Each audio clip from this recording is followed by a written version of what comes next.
It's time for Reason. I mean, if he's a socialist, then being a civil rights attorney, being a lawyer, every bit of money that he brings in, he should probably donate. I mean, like all of it. He doesn't deserve any. He should be back to that level again, right? Because there are people that live at that level, and that's unfortunate for them. He should probably be living on food stamps because all the revenue and profits that he generates from his legal services, he should probably donate and give to somebody else. This is the Voice of Reason with Andy Hoosier. Then I get on my knees and pray.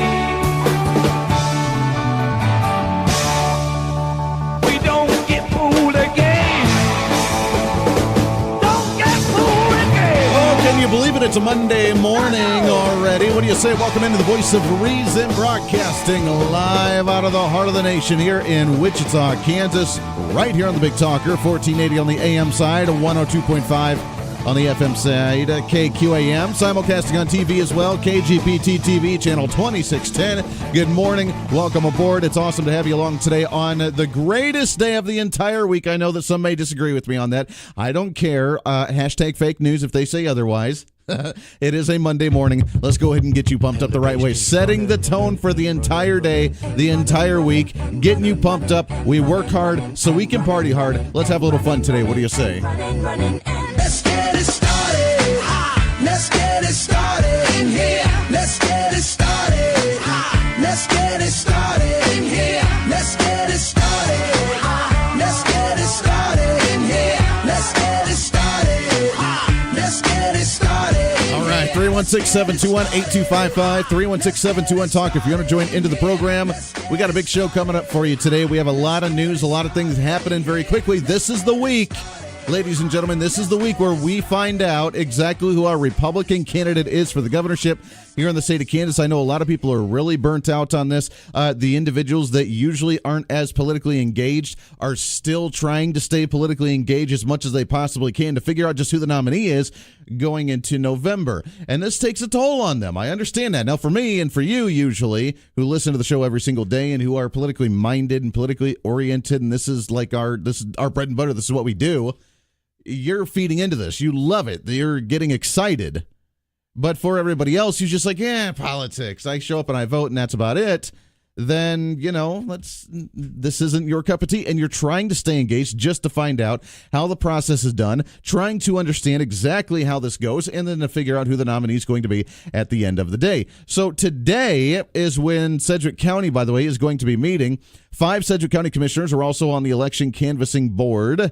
This post, by the way, from Jim Howell, Sedgwick County Commissioner, on his Facebook page. We'll meet to canvass our election tomorrow, Monday, 8/13 at 10 a.m. I understand we have about 2,000 provisional ballots to consider.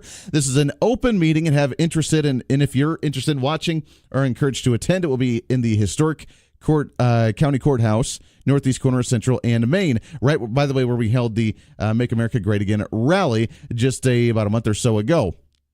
So 2,000 provisional ballots in Sedgwick County. They will be counting. We're going to start seeing the numbers change, and I guarantee you by the end of the day today or by tomorrow, we will start seeing the numbers begin to evolve and change into the final official numbers in the state. Now, as I have heard, as of Friday, the last number that I found was that Kobach was up back to a lead of 217 votes over Jeff Collier on Friday. Now, if you remember last week, there was the shenanigans of trying to ask Chris Kobach to recuse himself from the Secretary of State's office when it came to the official numbers coming into the office, and Chris Kobach saying, fine, that's great, it's not going to really do anything, but all the power to you if it makes you feel better. And now we find out that Jeff Collier has gotten a lawyer.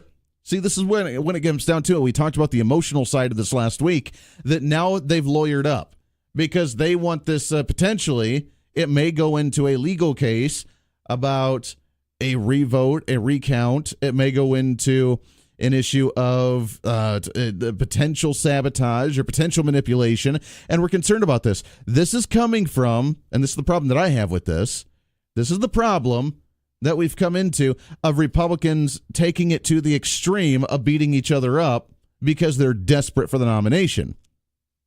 And we see not to point fingers or anything on this side at all, but you see the finger pointing that's happening within the Republican Party, which side is a little more on edge than the other side. And the accusatory mentality that Chris Kobach is somehow involved in the electoral process here, where they're overseeing the numbers, where he's manipulating the numbers, and I just don't see it. So we'll talk about that today. We do have a letter that Chris Kobach wrote to Governor Collier's office talking about this issue and saying, wait a second, you don't trust the electoral system, and that's a bad sign, and it really puts a bad taste in the mouth of the voters and the constituents, and we can't be having anything like that. So we'll read that letter in a little bit, and we'll also cover Chris Kobach and Jeff Collier's official numbers as of right now. Again, Chris Kobach leading over Jeff Collier by 217 votes. Now, that's as of Friday. Probably has changed since then. We do have our process happening in Sedgwick County today at the old courthouse here in Wichita, and you can show up. You can watch them count the ballots, the 2,000 provisional ballots in the Wichita-Sedgwick County area. This is going to be big news. I mean, 2,000 ballots when you're only 217 votes difference. This is big news. This is a big way to do it, and this is going to really affect the election one way or another. Now, the Democrats, they're loving this. They say that they're all up, they're excited about this. They're giddy because, we're dragging this out for about a week. And if we don't play our cards right, this will go into the favorability of the Democrats because they love the Republicans bickering at one another. They love Republicans going after one another. They love the fact that Republicans can't get our stuff together, that we can't unite, because they're used to the fact that we have individuals that say, you know what, there's this candidate that I despise with a passion. I'm not going to vote for them, so I'm either not going to show up, or I'm going to vote third party, or I'm going to vote for another candidate, or I'll even consider looking at the Democrat. They love this internal bickering of the Republicans.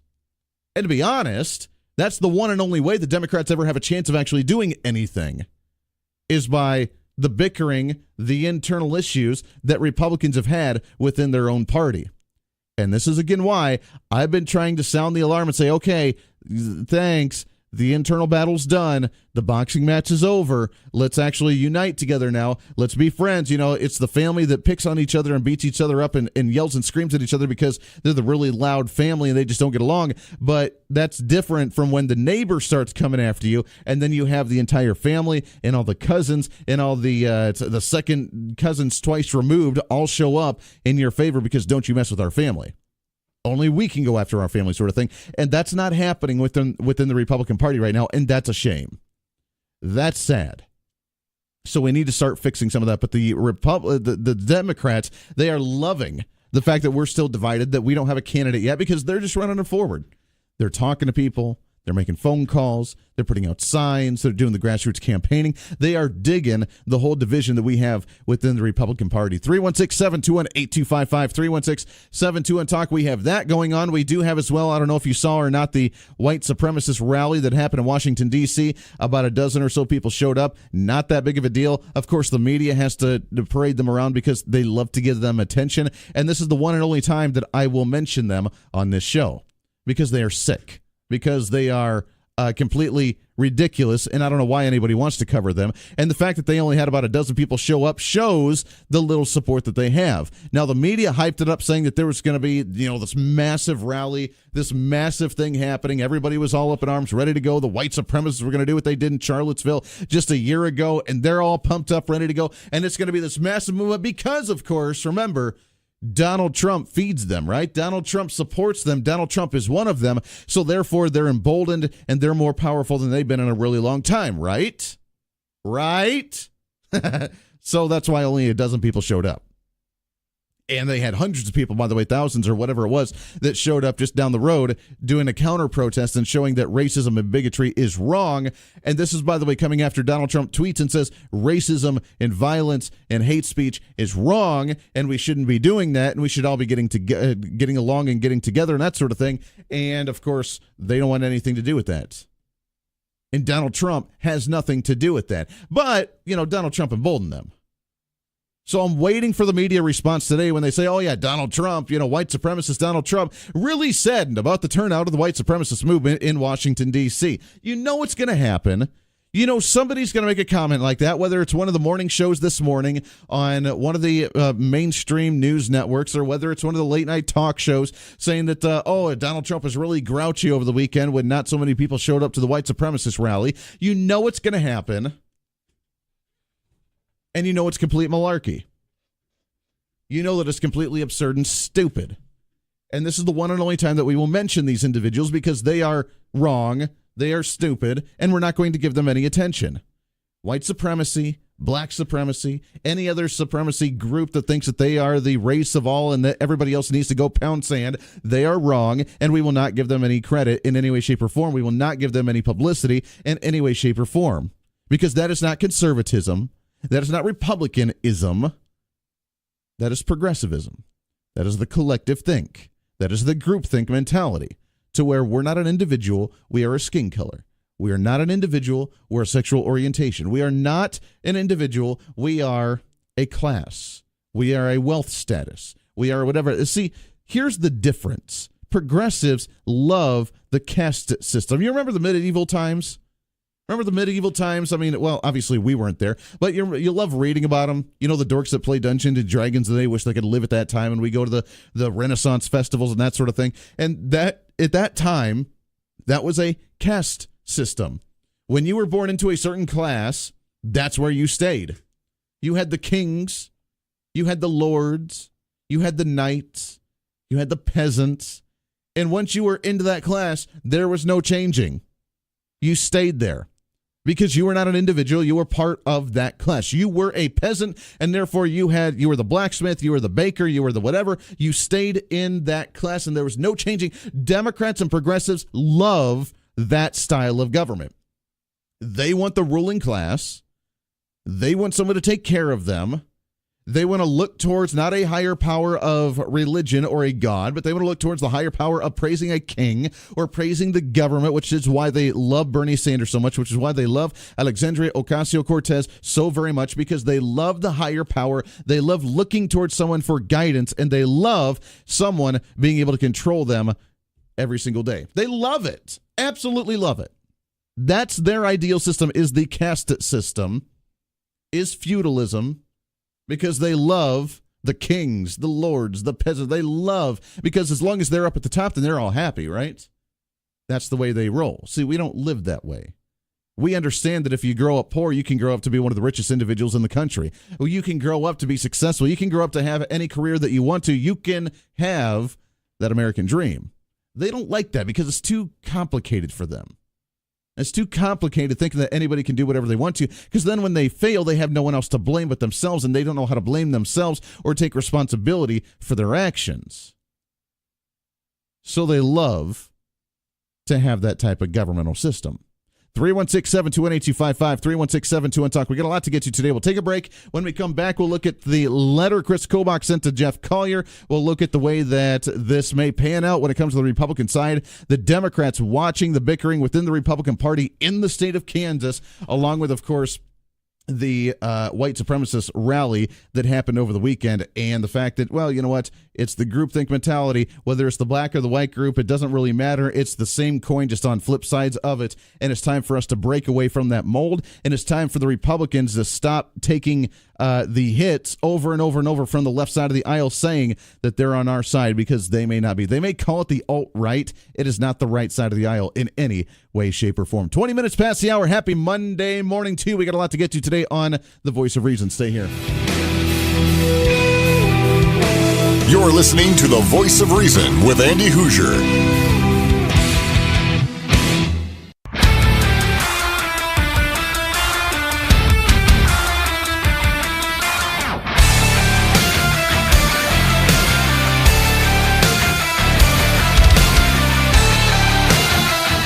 5 minutes past the hour. Welcome back into The Voice of Reason, making it happen today on a Monday, the greatest day of the entire week. Let's do it. Let's have a little fun. Let's advance conservatism on a daily basis, except for, of course, on Facebook. We do have the Facebook Live feed up, facebook.com/1480KQAM. Although I don't know if it's still working. Go on there, facebook.com/1480KQAM. Like it, share it, do your thing. Because, of course, I get the notification during the break and towards the end of that last segment that says Sony Music Entertainment claims your video because it may contain music they own.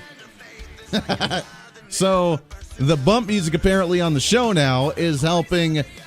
So apparently Sony, I don't know, they're trolling Facebook, just looking for different sources, finding people that are actually like broadcasting things on social media, and then trying to ban us from allowing us to do that because, well, we may be playing music that they own. Now, it's a little bit inside baseball here for radio is that we pay on a quarterly basis for a company, for the station. We pay rights to be able to play the bump music that we do. That way we can play actual music instead of using generic stuff that's not really copyrighted, that sort of thing. We pay on a monthly basis, and it's very expensive for a company to be able to pay for this stuff, which does include, by the way, online broadcasting, because online, you really are supposed to have free reign. It's kind of like the wild, wild west of the interweb where you can do these things. So we pay the quarterly reports, but then Sony comes in, no, we own this music. We're going to shut you down. So I don't know if it's still working or not.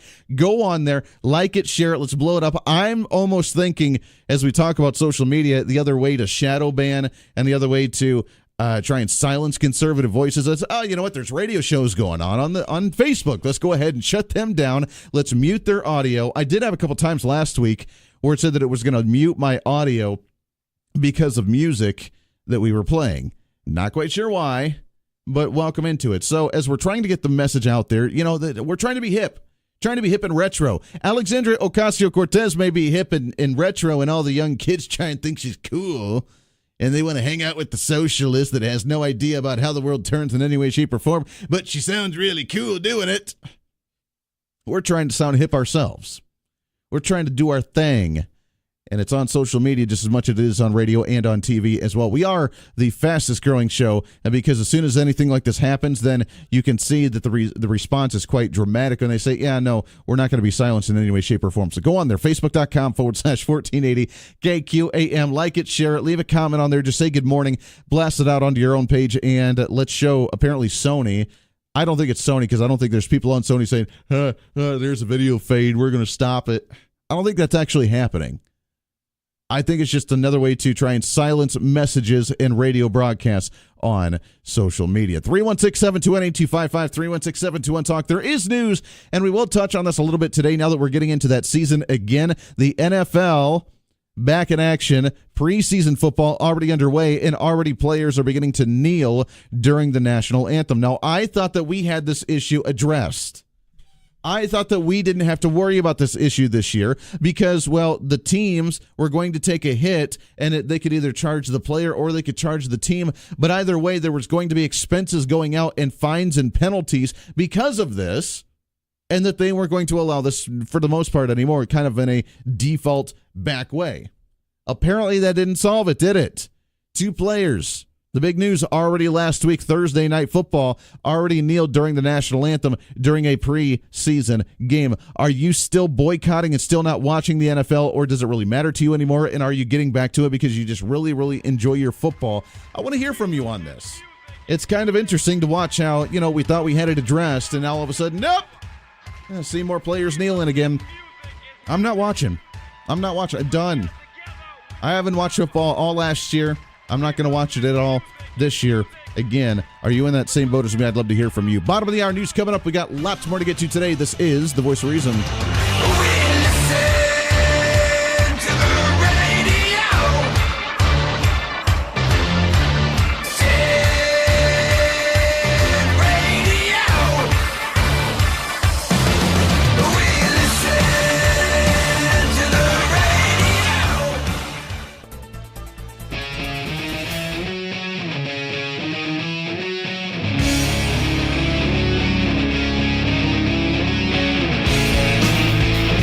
Reason in the world of politics. But if you're really angry, why in the first place are you not frustrated and angry to the fact that you have to spend $250 to $600 of your own cash to be able to provide resources in the classroom? This is The Voice of Reason with Andy Hoosier. Hey, welcome back into it. Doing the thing, advancing conservatism on a daily basis. Welcome into The Voice of Reason, waking you up the right way.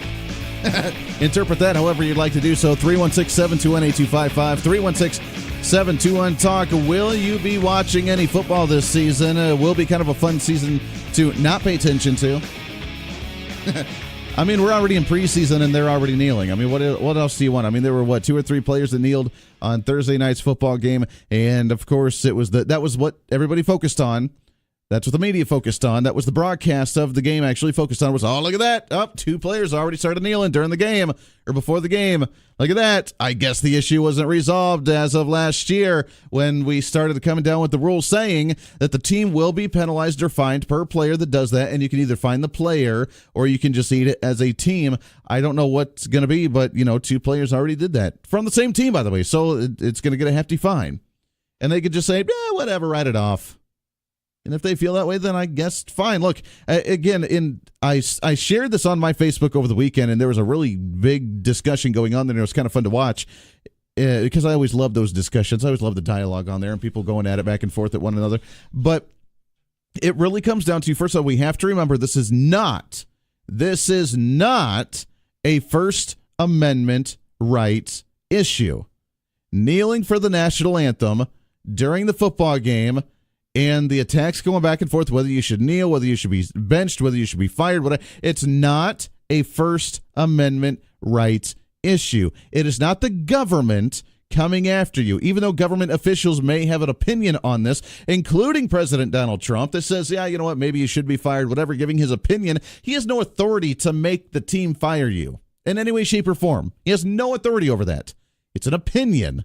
Let's remember the difference between legislation and some type of action and just an opinion on social media. There's a big difference there, and we have to remember those two.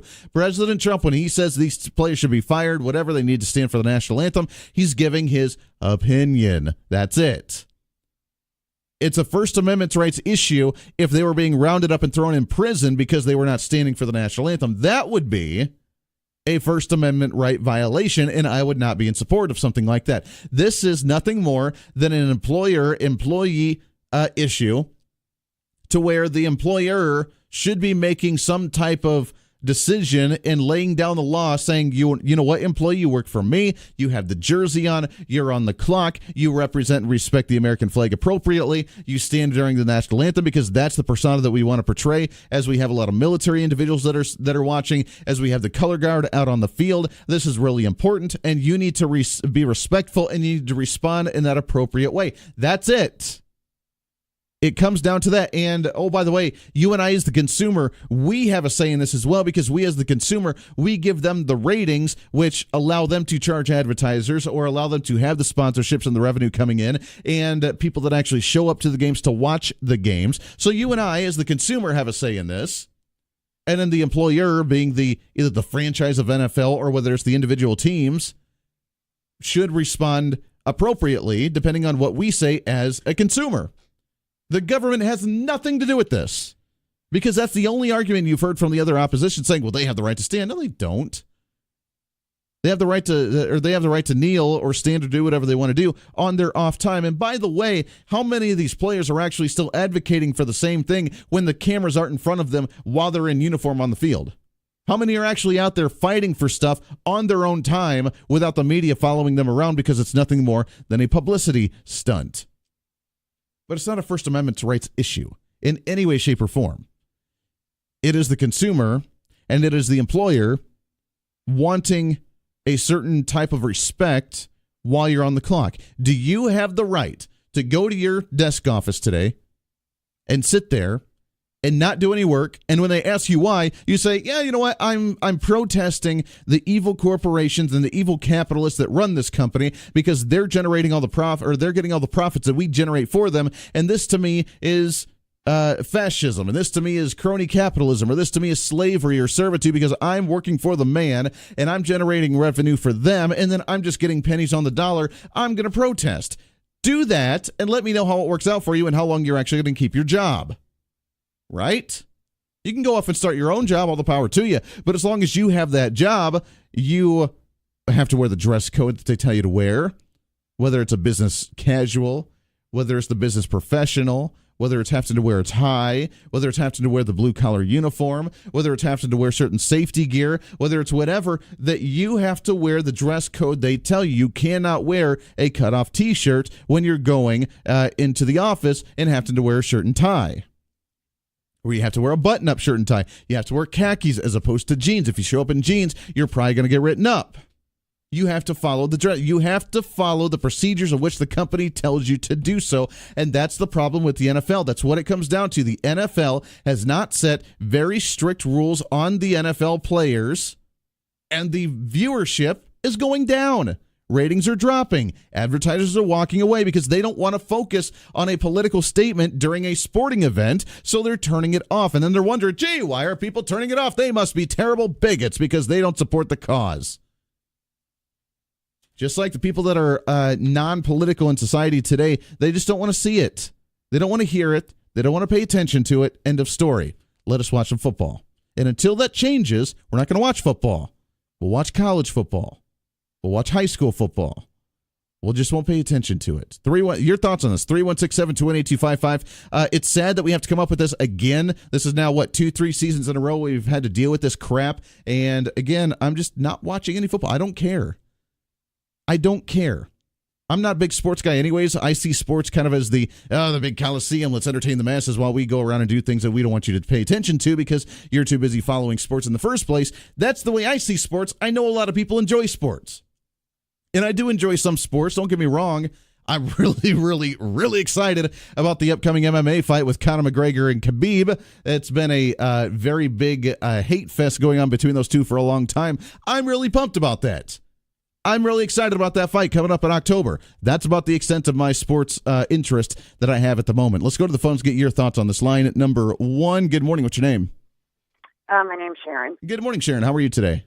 I'm well. Hey, I was going to tell you, excuse me, I just got back from Denver. Yes. And I went to the NFL preseason and watched the Vikings whoop up on the Broncos. But I made a special point to look at the players and look at the crowd during the anthem, and I saw not one player kneel, and I saw the majority of the crowd stand.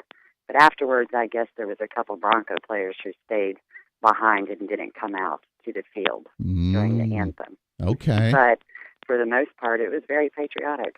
I was kind of surprised. I was, kind of looking for people to be sitting or kneeling, and it didn't happen.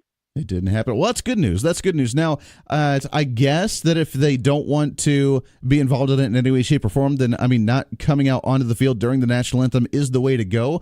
I'd really like to see kind of a uniform, either the entire team out or the entire team sitting back there until it's done so they can work as a team. But I guess that is marginally better. I don't know. To you, is that marginally better than them actually coming out on the field, kneeling, and just staying back in the locker rooms?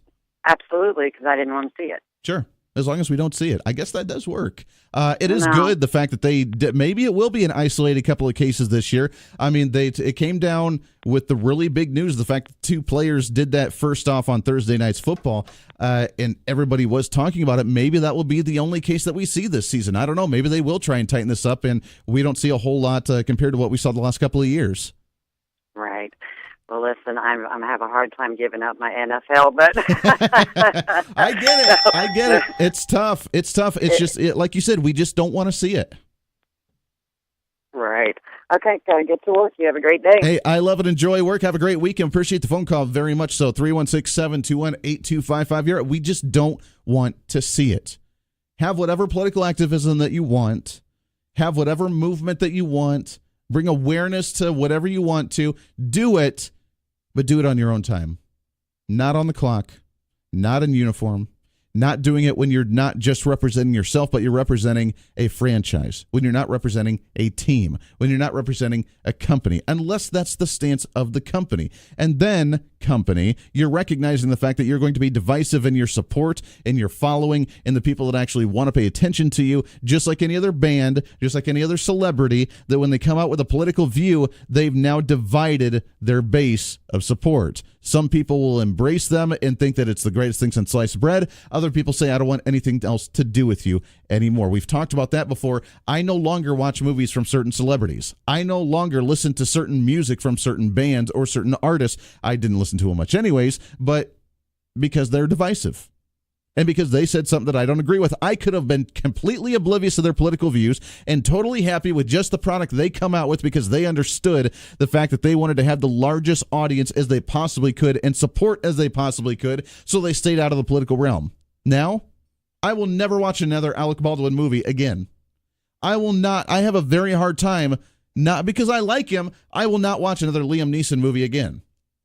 I will not watch a George Clooney movie again. I hate it because I enjoyed their product. It was great stuff to watch. It was very entertaining. I will not watch it. I will not do it. Because if they wanted to be so vocal about their politics, they knew it was going to be divisive. And if that's the stance of the NFL as a franchise or as a company to allow that to happen, then I won't support that and I won't watch it. If the Broncos end up not having anybody kneel during the national anthem and their team stays in the locker room, or the players that have a hard time stay in the locker room, then I didn't see it. You know what? Maybe that's marginally better and maybe you'll gain some support back. Maybe some people start watching again. If you allow it to happen on the field, then I guess what?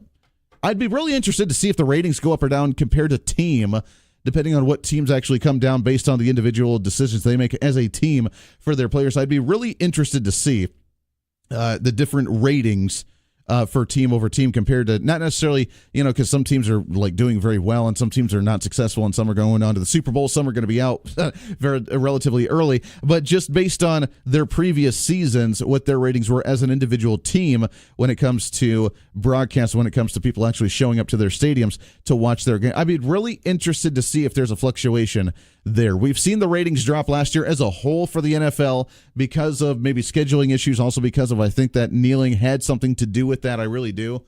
But I'd be interested to see if it changes based on the individual team with their decisions that they actually make. 316-721-8255. 48 minutes past the hour. We'll take a break, wrap up hour number one. We'll shift gears a little bit when we come back. This is The Voice of Reason. Stay here. This is The Voice of Reason with Andy Hoosier.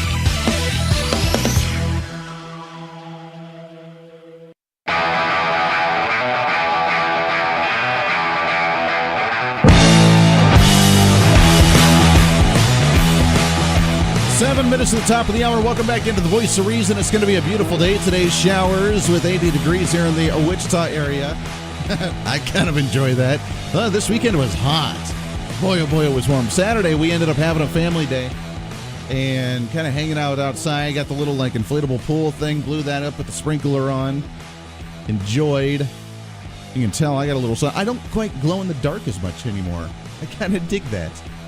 We'll see how long that actually lasts. 316-721-8255, 316-721-TALK. So the battle, the duking out between Governor Collier and Secretary of State Chris Kobach for the governorship here in Kansas. We will be finding out again in the next couple of days by Wednesday-ish. The provisional ballots coming in with the final number will actually look like county commissions and different individuals all across the state of Kansas, county by county, will be counting the ballots, the provisional ballots. The mail-ins came in already for the most part. Chris Kobach still up right now by 217 votes, and that very well may change. Just Sedgwick County alone has over 2,000 provisional ballots we will be counting today. It is open. You want to learn about the process. You want to understand this. It is open at the old courthouse today at 10 a.m. You can go there. You can watch the process be done as they go. They validate the provisional ballot before they even open it and begin counting. There's no shenanigans. There's no weirdness going on. They don't open it up and see who it's for and then throw it away based on some kind of weirdness to it. They validate the information and then they count on it.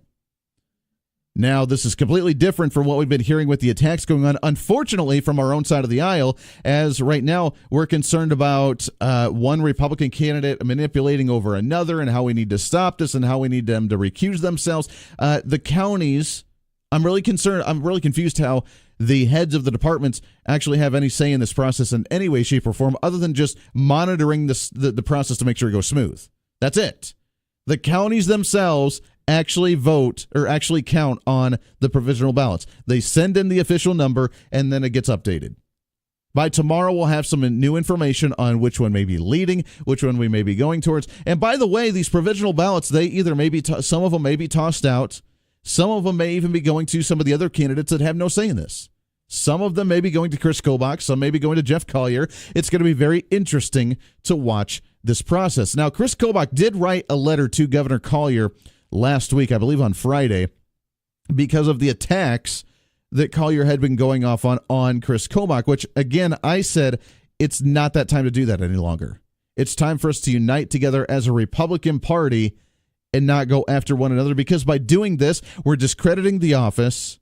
We're discrediting the candidate. And if Chris Kobach ends up getting the nomination, guess what? You just gave the Democrats more fuel to their fire to go after him, saying that he manipulated the vote, that he actually is a sleaze or a dirty individual, yada, yada, yada, whatever they want to go after him for. You're allowing that to happen, which I think that is completely distasteful from the Republican side. But Chris Kobach sent a letter to Governor Collier on Friday saying, "Thank you for your correspondence. While I'm certain that your motivation in writing me is sincere, unfortunately, your campaign letter expresses incorrect allegations that my office has given inaccurate advice to local election officials regarding the handling and counting of mail-in and provisional ballots. Although the Kansas Secretary of State does not participate in the counting of the ballot, which is done at the county level, state law does establish the Secretary of State as the chief elections official of Kansas. As the duly elected Secretary of State and Kansas's chief election official, I am obligated by state and federal law to provide our electoral officials with uniform guidance and advice concerning administration of elections. No other state office is permitted to exercise these responsibilities under the law. Your letter suggests that I should violate those laws and transfer those responsibilities to the Attorney General. I will not breach your public trust and arbitrarily assign my responsibilities to another office that is not granted such authority by the laws of the state of Kansas." And it goes on about some of the other issues that he may have, and so on and so forth. The final paragraph, this is a good long letter, but the final paragraph comes down and says, "Finally, I would like to remind you that you also have a role in the election process. As you are well aware, you are a member of the state canvassing board, and the lieutenant governor is a member of the state objection board. I have confidence that Lieutenant Governor Mann, you would discharge your duties in a fair and impartial manner. Therefore, I will not take the step of publicly asking you to step down from these positions. However, you should decide to follow my lead and address any appearance of a conflict of interest by removing yourself from these boards. Please let my office know immediately, and let my office know you will serve on these boards in your place." So they're going back and forth right now. Look, I don't like getting into the drama. This is not the soap opera style that we need in election processes. This is not the days of our lives type of drama that we need in the election, especially going into the Republican primaries of who's going to get the nomination. If anybody has any influence in any way, shape, or form over these elections or voting and counting of the ballots, should you step down? Yeah, maybe. If you're doing it at arm's reach, I have no problem with it personally. I trust the system enough. I at least trust our checks and balance system to not think that there would be any shenanigans going on. And within the Republican Party, I think that even though that we have our bantering within the primaries to a level, to a degree, that by the end of the day that we're still friends and that we can actually have a proper process to know who's going to represent the Republican Party going into a general election. Hour number 2 coming up. Stay here. Speak.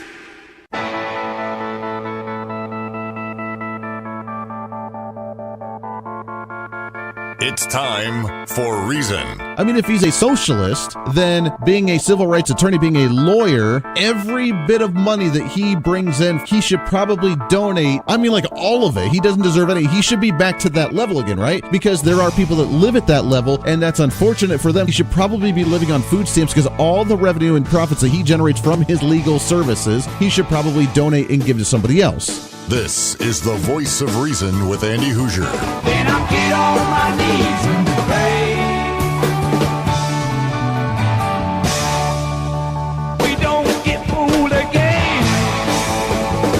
Don't get fooled again. That's what I'm talking about. Welcome into the Voice of Reason, hour number 2 of the Voice of Reason, broadcasting live out of the heart of the nation here in Wichita, Kansas.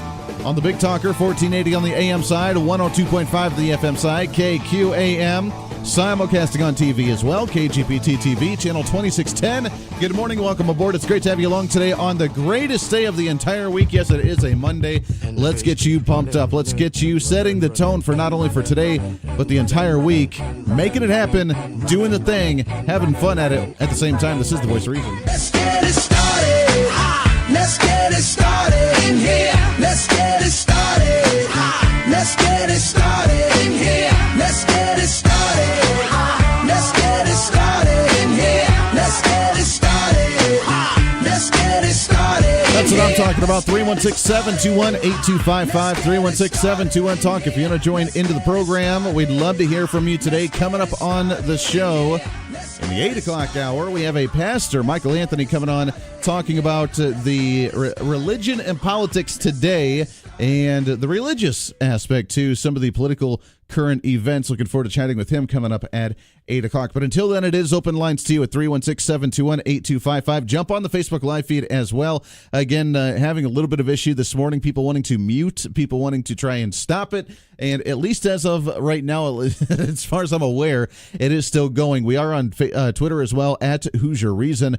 And you can always email me, Andy at KQAMradio.com. Hope you had a great weekend. Let's kick off a brand new week, setting the tone and advancing conservatism the way we like to. As we mentioned in the last hour, Chris Kobach, Jeff Collier, still within a 200-vote range right now for the gubernatorial race for the Republican side. We'll find out the official number on Wednesday. Here in the county, Sedgwick County, we will be starting to count the provisional ballots today at 10 a.m. at the old courthouse. It is open to the public to watch that process. If you're concerned about it going one way or another, or shenanigans, or ended up weird stuff happening with it, and it will be fun to track and watch this process. Now, there's a new poll that came out that, oh, by the way, another part to this, the really close votes.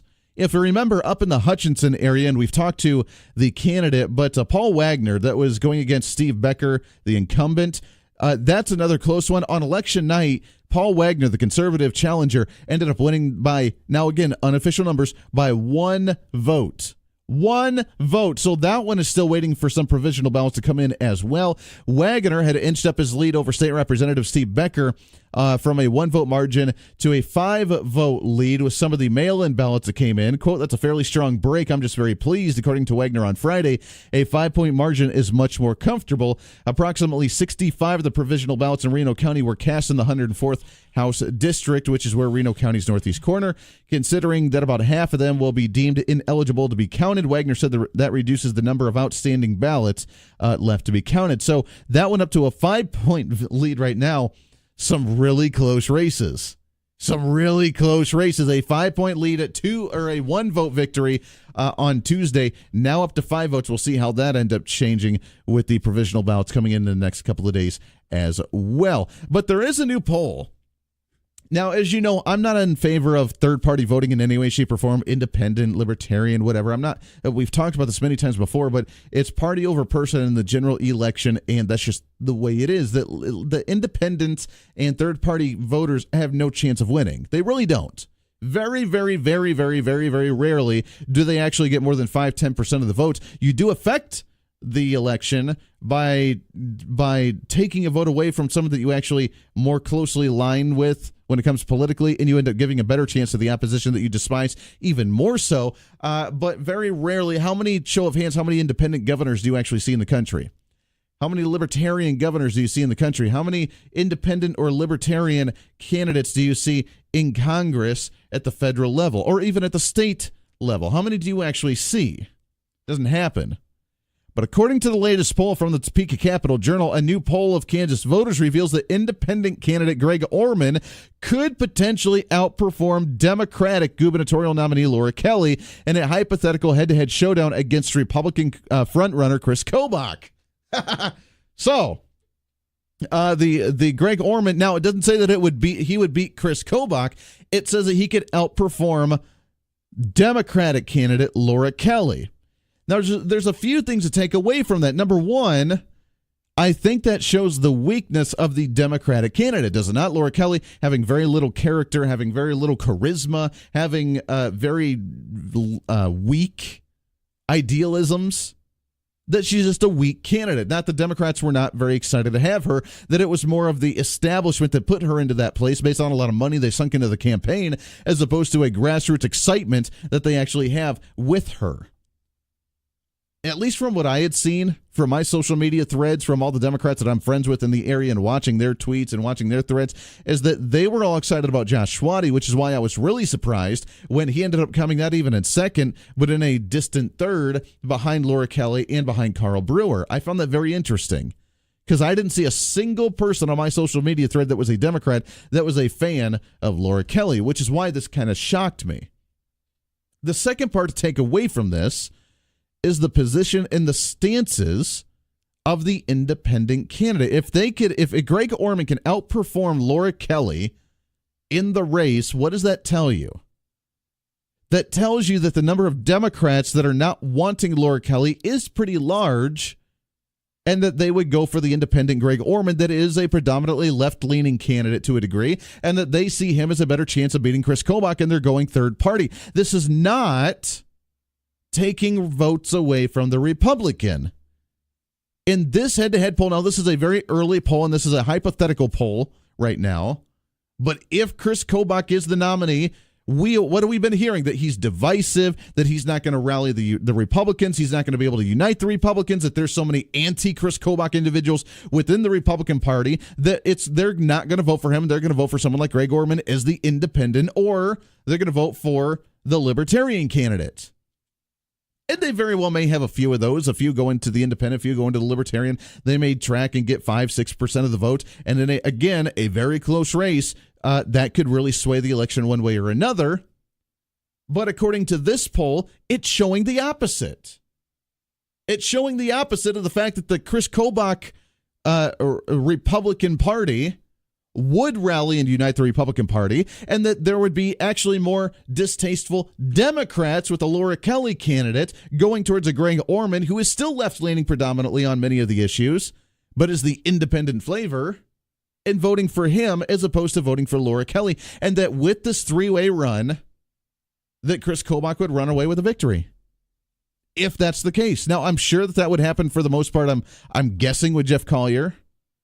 But this was a poll with Laura Kelly, with Greg Orman, and with Chris Kobach.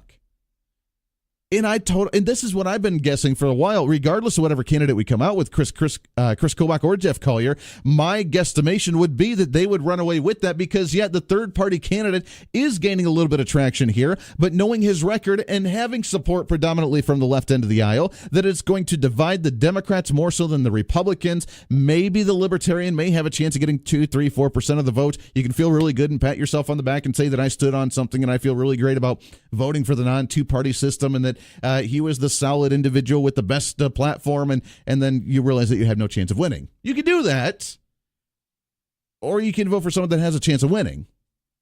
And I encourage the Democrats to split their vote and vote for Greg Orman, because that lock in and ensures a vote and a victory for the Republican Chris Kobach or Jeff Collier, depending on whichever one comes out in the end. I think that it goes both ways. But we've been saying this. I've been saying this. I've been trying to encourage individuals to look at the platforms here and realize that we really have two Democrats that are going to split the vote, and this latest poll actually validates that. That Greg Orman could actually even outbeat the Democrat gubernatorial nominee Laura Kelly, because Laura Kelly is a fringe progressive, does not have any character or charisma. She's not very well known, as far as I'm aware. Being a state senator, she's known at least in her district, but she's not very well known statewide. And therefore, what do? I'm sure that a lot of people in the state actually know Greg Orman more so than they do Laura Kelly. Now, that may change, obviously, as the next couple of months continue on, and maybe as we have a debate or two once we do get the Republican nominee, and all three of them are on stage, maybe 4 with the Libertarian. I don't know. But the Democrats are realizing this. They were very nervous, and if you remember, during the beginning of this process, they were concerned about Greg Orman running as an independent in this gubernatorial race, because they have rallied behind and supported him in the past in many other races, because he is a little bit on the left-leaning side of the aisle. And they've embraced him. And they were very concerned about him running because they were afraid of him taking away the vote. To the point now to where the Democrats are even trying to remove close to 320 different names off of his petition of being on the ballot as governor as an independent candidate. Remember, the independents, they don't have a primary, so they have to have a number of petitions, signatures on their petition to be able to be on the ballot. And Greg Orman obviously did that with ease. But they're trying to remove certain names because of potential convicted felons that are on his petition to be governor. And if they can remove enough of them, get him removed from the ballot so that way they can unite as a Democratic Party. It's already happening. They're laughing about the Republicans not having a nominee right now, while they're panicky inside their own Democratic Party because they have 2 candidates right now that are going to divide their vote, and they're desperate to get Greg Orman off the ballot. It's happening right in front of our eyes.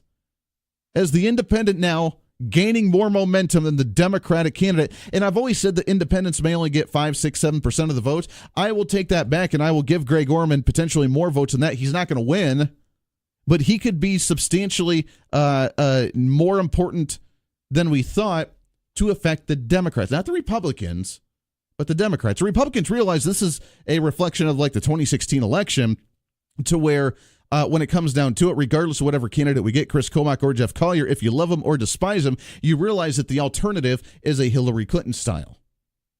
That's exactly the way we see it, because we've already been through this. We've already been through this grind, and we saw that in 2016, where if you were so anti-Donald Trump, I can't support Donald Trump, I don't like him, he's not a conservative, I will never support him. Okay, what's the alternative? Oh, great. What was his name? I don't even remember the libertarian's name. Funny. Gary Johnson. Gary Johnson. Yeah, great. He's got a chance. Good luck with that. I'm voting Gary Johnson. Yeah, okay. You're either going to get Donald Trump or you're going to get Hillary Clinton. And Laura Kelly is the Hillary Clinton of the state of Kansas right now. So if you go into this election and you hate Chris Kobach with a passion, or you hate Jeff Collier with a passion, okay, you may despise them, but you're either going to get Chris Kobach or Jeff Collier, whatever candidate, or Laura Kelly. That's what you're going to get. Or potentially maybe Greg Orman, but really he's still on the left side of the aisle like Laura Kelly. Which one do you want? You're not going to get the libertarian candidate, whatever his name is. It's just not going to happen. Your thoughts on this? 316-721-8255. Got the lines loaded up. We'll get your phone calls here. But now the Democrats so panicky, they're trying to remove some of the signatures off of Greg Orman's petition to be on the ballot as an independent, because they don't want him being on there, because it shows with the polls that he can actually outperform the Democrat by splitting the vote, by a majority of Democrats voting for the independent over Laura Kelly and ensuring a victory for the Republican candidate. In this poll, it's Chris Kobach. In reality, it could be either one, and we end up breaking the trend of Republicans losing the governorship after 8 years and switching parties. Let's go to the phones to get your thoughts on all of this. Line at number 1. Good morning. What's your name? Hello. Hello? Hey, Helen, how are you? Well, hi, Andy. How are you doing? Good, and good. What's going on? You, yeah. Thank you, P.I. Andy Gunn. Yes, there we go. Absolutely.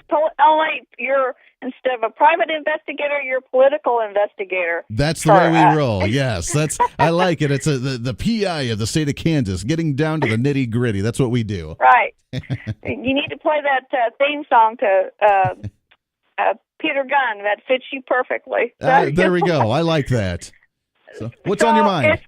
Well, I'm thanking you for keeping us abreast, informed about all of this political shenanigans that's going on. There's a lot of it. Yeah. Here, Jeff Collier is saying that we shouldn't trust Chris Kobach, but, why should we trust him? I mean, seriously, isn't he the one that raised our taxes and sided with the Kansas Supreme Court judges? I mean, good grief! Why should we trust him any more than we trust Chris Kobach? No, well, I mean, he's going after him just because the Secretary of State's office, oversees elections to make sure, and he doesn't want the conflict of interest, which I get. But when you get down to the nitty gritty and understand the process of the election, that Chris Kobach doesn't have a hands-on on any of the process, really, other than allowing his office to collect the final numbers from the counties. The counties are the ones that actually count these ballots. So if we understand the process, we know that Chris Kobach oversees from a distance, but can't really affect anything in any way, shape, or form. But if they ask him to recuse himself, he did recuse himself. He's not part of the process. But just as his letter said that he wrote to Governor Collier, is that Governor Collier and Lieutenant Governor as well do have somewhat of a say or a potential effect on this process as well, and he's asking them to step down from those positions just as much as they've asked him to step down, so that way it's completely fair. We don't have to worry about this. This stuff drives me nuts, because this is completely, truly right. the Days of Our Lives soap opera of going down to the final vote, when it shouldn't be that way, because we should be going and saying, you know what, you're a Republican candidate, we sparred in the primaries, but at the end of the day, we're still under the same umbrella. We trust each other to do the right thing. Let's get our nominee and let's focus on the Democrats, which is where our priority needs to be. Well, this makes me think a lot of the Democrats and rhinos going against Donald Trump, falsely accusing him of collusion, Russian collusion, when all the evidence points to the Democrats having collusion with the Russians. Oh, sure. I mean, it is collusion to left and right when it comes to the Democrats being involved in these things. Helen, I appreciate it. I mean, you're right. It is very much so the Democrats and the progressives that have this track record of getting involved and trying to manipulate things. And as Republicans, we haven't done that. And we need to work together, not against each other, when it comes down to votes like this. We were very passionate in a primary election. Over 311,000 people showed up in Kansas for the governor's race, which means people were passionate, they were excited, and they were very for a candidate or very against another candidate, and they wanted their voice heard. Let's work together now in order to finalize the numbers and be able to move forward. I appreciate it very much, Helen. Got to take a break. We got some other calls on the line we'll get to here as soon as we come back. This is The Voice of Reason on a Monday. Stay here. The Voice of Reason with Andy Hoosier.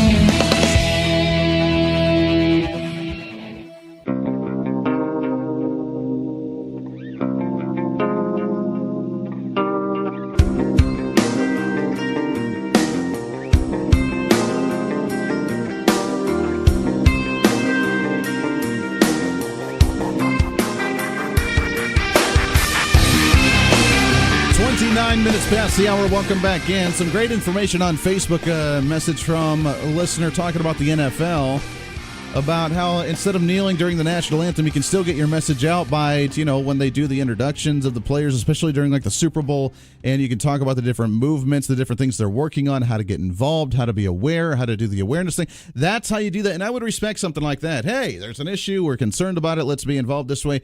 Instead, it's the kneeling during the national anthem. That's the problem that we actually have. When we come back, I want to talk about this independence run for a second. If you're an independent, I know we have, 31% of the state's registered voters as unaffiliated, quote unquote, as an independent. What does an independent actually stand for? What does that mean? We got to be very careful with independent candidates, because you could just say, we don't like them, but what do you actually stand for? Let's put the spotlight on you for a second and see exactly what the platform is. You'd be kind of shocked most of the time. Bottom of the hour news coming up. This is The Voice of Reason. We stand shoulder to shoulder. We stand shoulder to shoulder.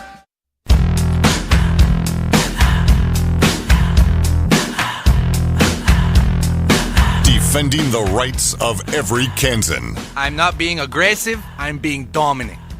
This is The Voice of Reason with Andy Hoosier. That's the way we roll. Welcome back into The Voice of Reason. It's great to have you along today on a Monday, kicking off your brand new week, starting off the week the best way we know how to do so, which is the right way.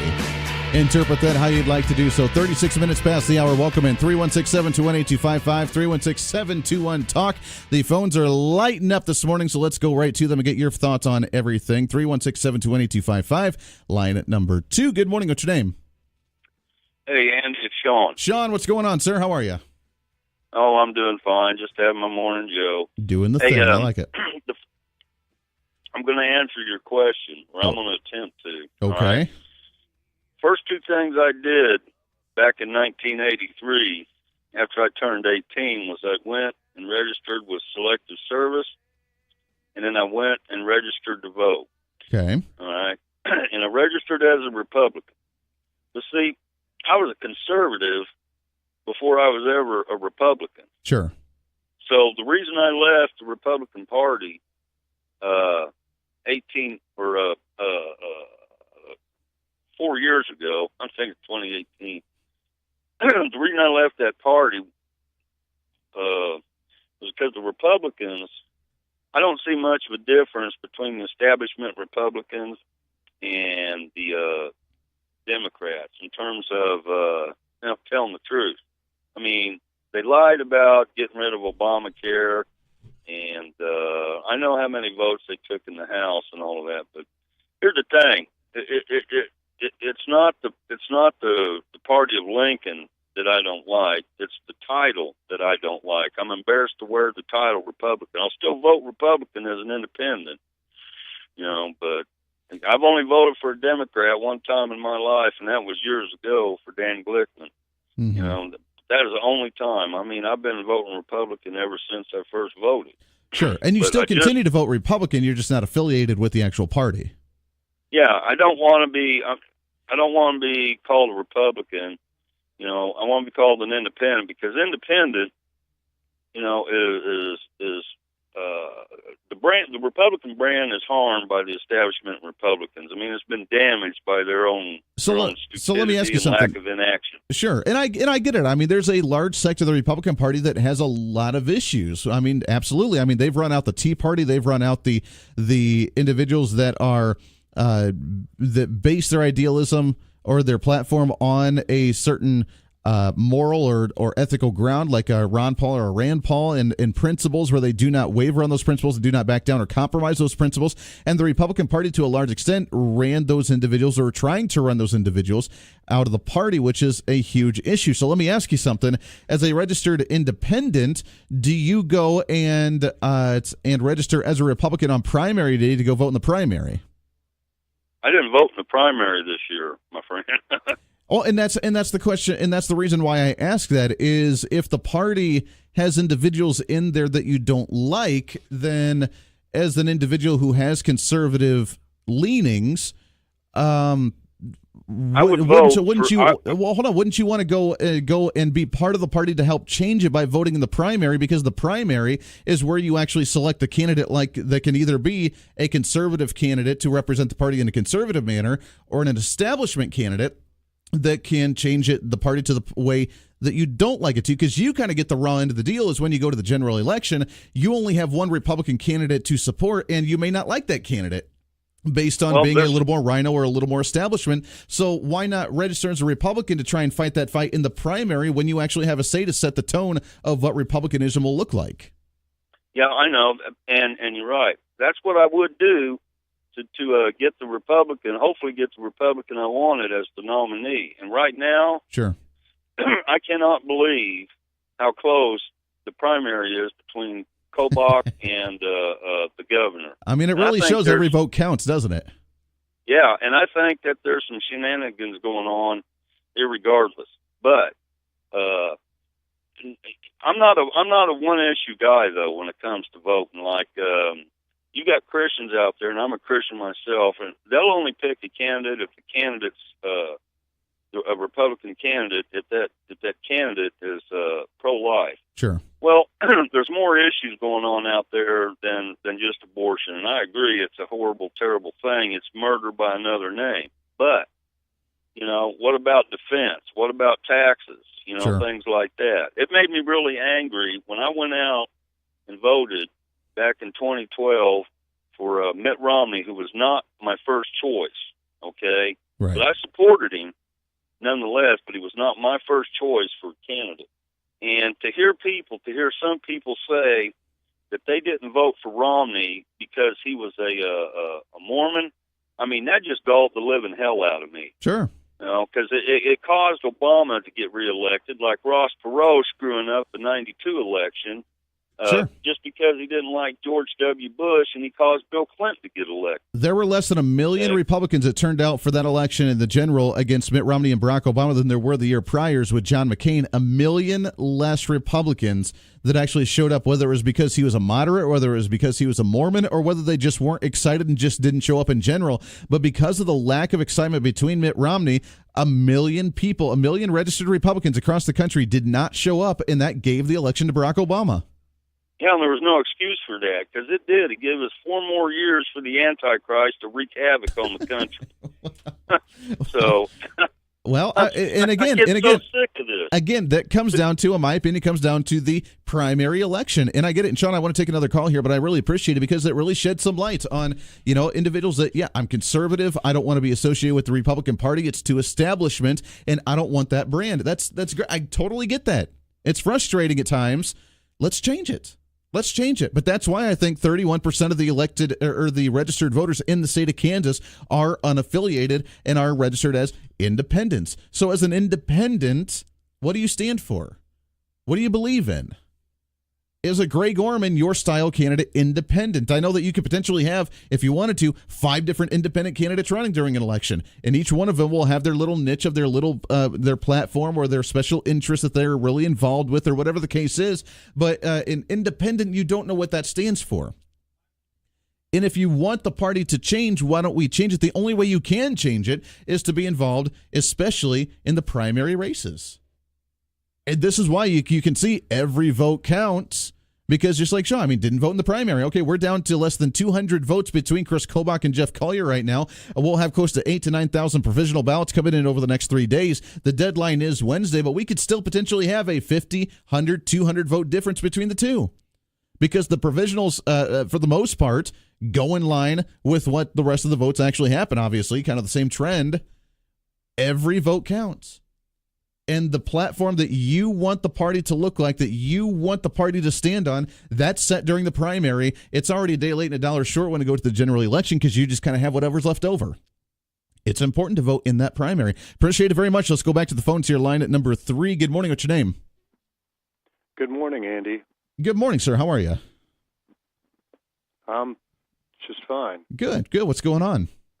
Hey, a couple points on your on the idea that about the independents.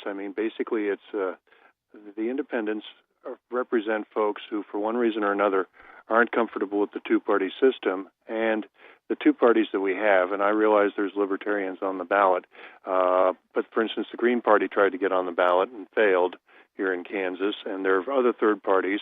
In fact, in some states, it's relatively easy to get on the ballots, and you may have half a dozen or a dozen different parties represented. Colorado generally has a lot more parties on the ballot than, say, Kansas does. Sure. I mention that, Andy, because that's part of the reason why the independents. Saying you're independent just basically says I'm not a Republican or not a Democrat, or I have a reservation about both parties. Right. And of course, the system here actually urges you to get involved, because if you feel strongly, you're either, let's say, for Collier or for Kobach, and you're unaffiliated, you can go in on election day and say, hey, I'd like to get a Republican ballot so I can vote for, or in some cases against, my favorite candidate. Exactly. And because Andy, since we're in a situation where the county, one of the problems you have when you stretch elections out, and this is what we're seeing with this process with a really close election, there's all sorts of opportunities for shenanigans the longer the process is stretched out, and that's why the idea of having a kind of an election month instead of an election day, I think creates unintended complications, difficulties, confusion, and opportunities for shenanigans. Sure. Andy, I will say this, having been involved in these vote canvasses as a county commissioner, I can guarantee you that the real challenge going forward in terms of this process is, did people sign the outside of their envelope when they mailed it in? We had an awful lot of votes that were cast that could not be counted legally under Kansas law because the law had not been followed, and so people would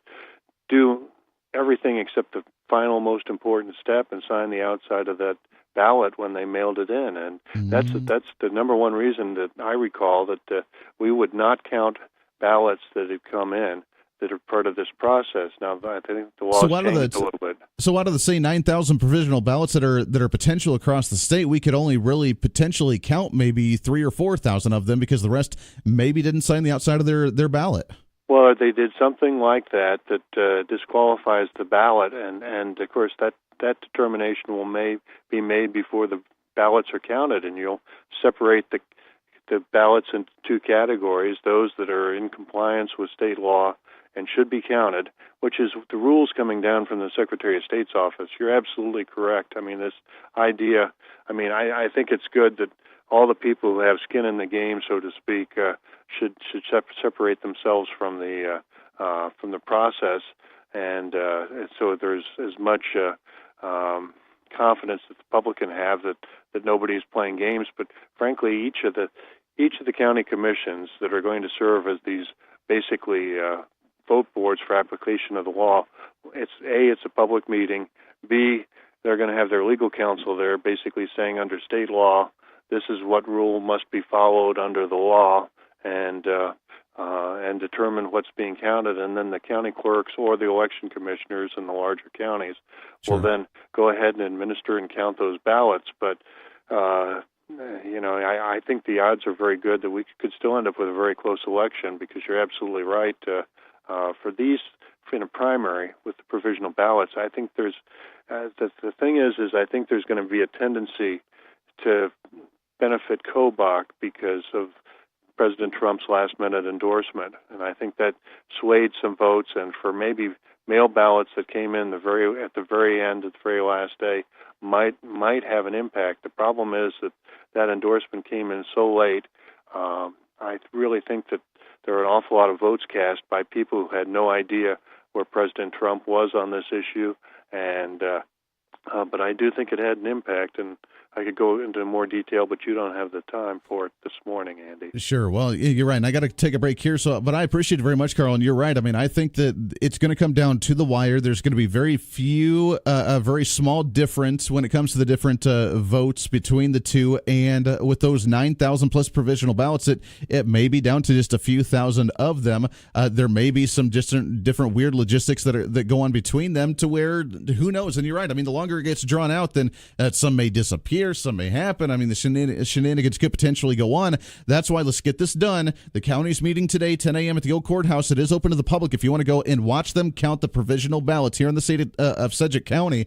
And close to 2,000 ballots are going to be counted here in Sedgwick County with those provisional ballots. See how the process is done, understand it, and then let's be able to move forward as a party, united, regardless of whatever candidate comes out in the end. Got to take a break. 11 minutes to the top of the hour. This is The Voice of Reason. Stay here. The Voice of Reason with Andy Hoosier.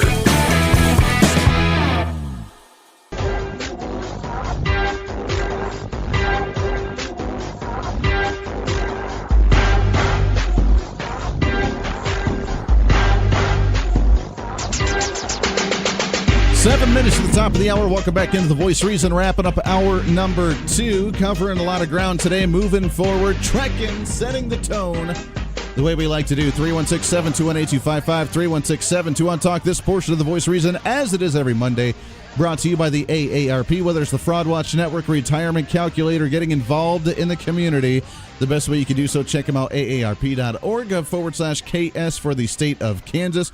And Mary Drisk back with us here this morning. Mary, good morning. How are you? Good morning, Andy. I'm great. How are you? Hey, we're living the dream, having more fun than what we should be every single day. That's the way we roll.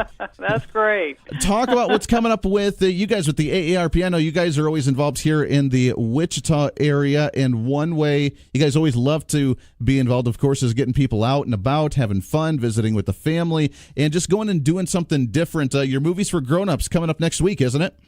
That's right. We are going to be showing The Seagull, which has Annette Bening, a Wichitan, in the movie. But it's going to be on August 23rd, 7 o'clock at the Warren Theaters West.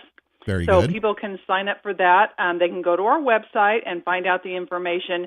And just wanted to make sure people know that you can either sign up through email or you can call the number on the phone and sign up. So that'll be a great movie, and we're looking forward to that. We also have a food truck festival coming up in September that we're really excited about.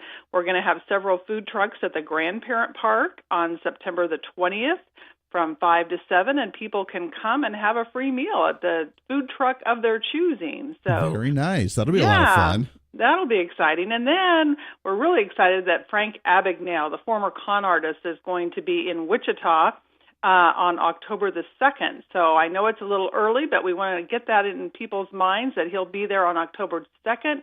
It's a free event, and it'll be at the Wichita State Metro Complex, so there's plenty of room, and we hope people will sign up and come to that. And one of the reasons he's coming is to warn people about scams, and we've got a scam going around now that's actually using the AARP name, so we're very concerned about it. People are getting phone calls, postcards in the mail, and some are even getting emails that ask them, that tell them they want a sweepstakes.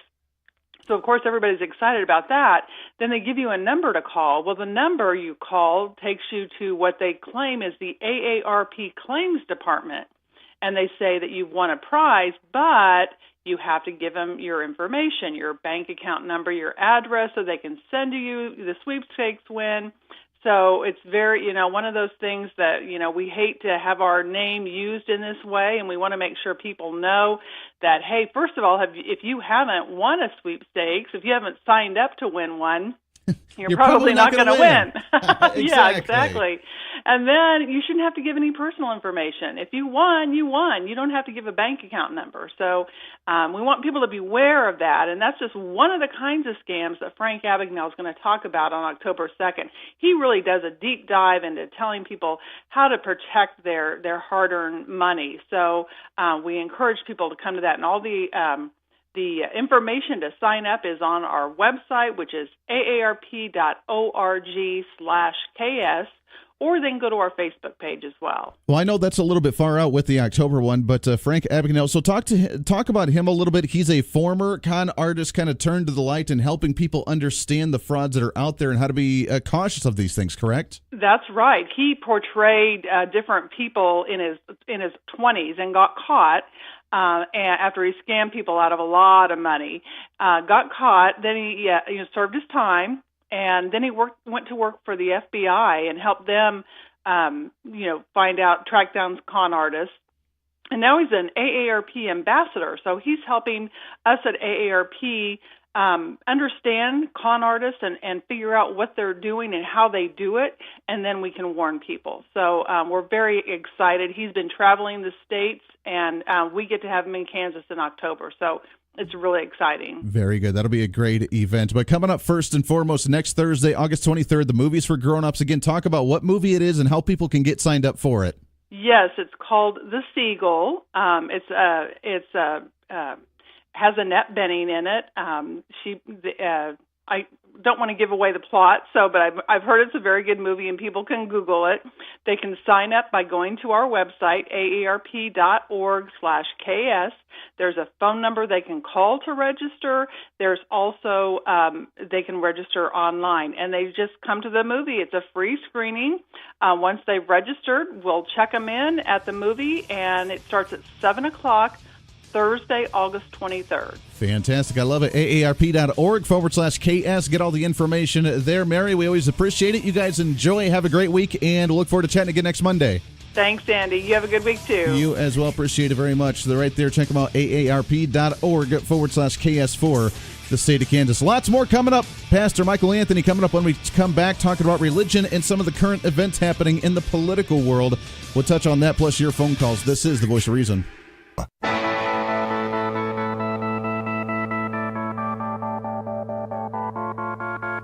It's time for Reason. I mean, if he's a socialist, then being a civil rights attorney, being a lawyer, every bit of money that he brings in, he should probably donate. I mean, like all of it. He doesn't deserve any. He should be back to that level again, right? Because there are people that live at that level, and that's unfortunate for them. He should probably be living on food stamps because all the revenue and profits that he generates from his legal services, he should probably donate and give to somebody else. This is The Voice of Reason with Andy Hoosier. Then I get on my knees and pray.